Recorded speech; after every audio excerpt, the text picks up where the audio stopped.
आइए 3 हास्य पहेली और कहानी को साथ में सुनते हैं। एक बार एक राजा के 3 नौकर थे, एक शिकारी, एक चौकीदार और एक आटा चक्की चलाने वाला। चक्की वाले नौकर की एक बेटी थी, उसका नाम मीरा था। वो बहुत बुद्धिमान और चतुर थी। फिर भी हर दिन मीरा को अपने पिता की चक्की में कड़ी मेहनत करके सुबह से शाम तक पिता के साथ आटा पीसना पड़ता था। एक दिन राजा ने अपने तीनों नौकरों को बुलाया और कहा, मैंने 3 पहेलियों के उत्तर पूछने के लिए तुम लोगों को यहाँ बुलाया है। जो कोई भी मुझे सही उत्तर देगा उसे सोने की मोहरों से भरा एक थैला मिलेगा, लेकिन जो कोई भी मुझे गलत जवाब देगा उसे मेरे राज्य से हमेशा के लिए निकाल दिया जाएगा। इसलिए प्रश्नों को ध्यान से सुनो। दुनिया की सबसे तेज चीज क्या है? दुनिया की सबसे मोटी चीज क्या है?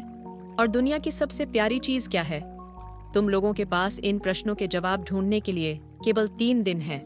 फिर शिकारी और चौकीदार इस मामले पर चर्चा करने के लिए एक साथ जंगल में गए।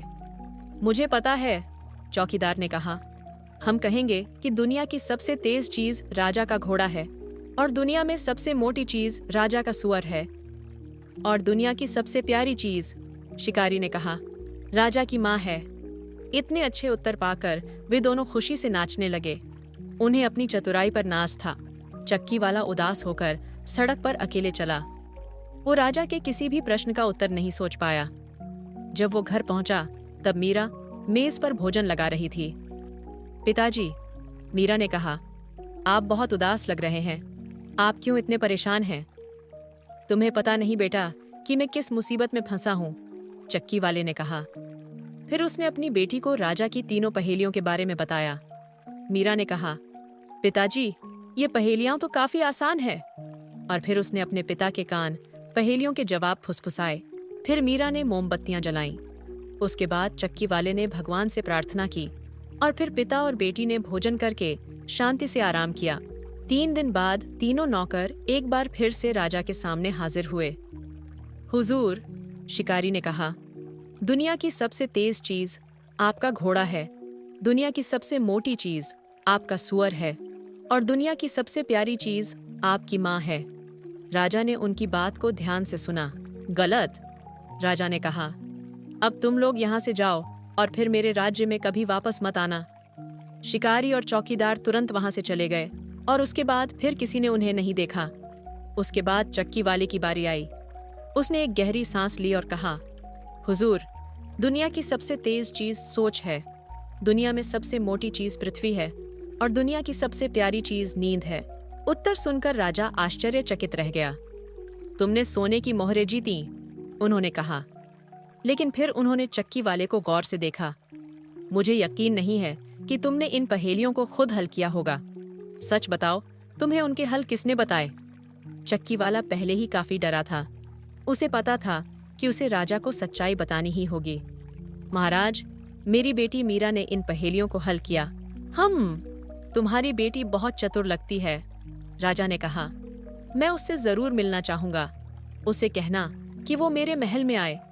लेकिन जब वो आए तो उसने न तो कपड़े पहने हो न ही कपड़े उतारे हों। वो न तो घुड़सवारी कर रही हो और न ही चल रही हो। और वो मेरे लिए एक ऐसा कोई उपहार लाए जो उपहार न हो।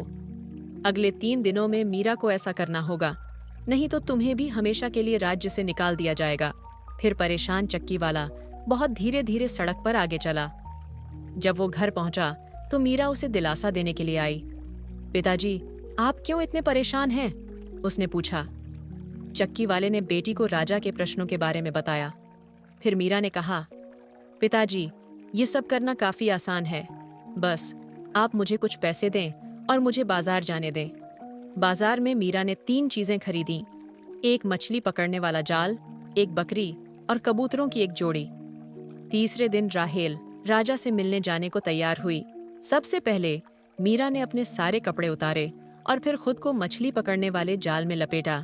इसलिए अब उसने न तो कपड़े पहने थे और न ही वो बिना कपड़ों के थी। फिर मीरा बकरी के ऊपर बैठी, लेकिन अपने पैरों को जमीन पर घसीट कर आगे चली।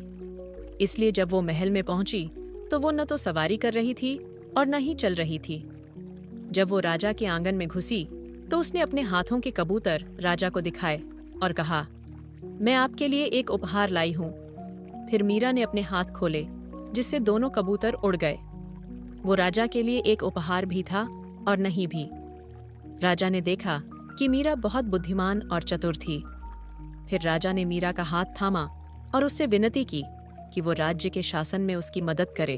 इस तरह चक्की वाले की बेटी मीरा राजा की मुख्य सलाहकार बनी। उसके बाद उसे फिर कभी आटा नहीं पीसना पड़ा। आपको यह पहेली वाली कहानी अच्छी लगी हो तो लाइक और सब्सक्राइब जरूर करें। धन्यवाद।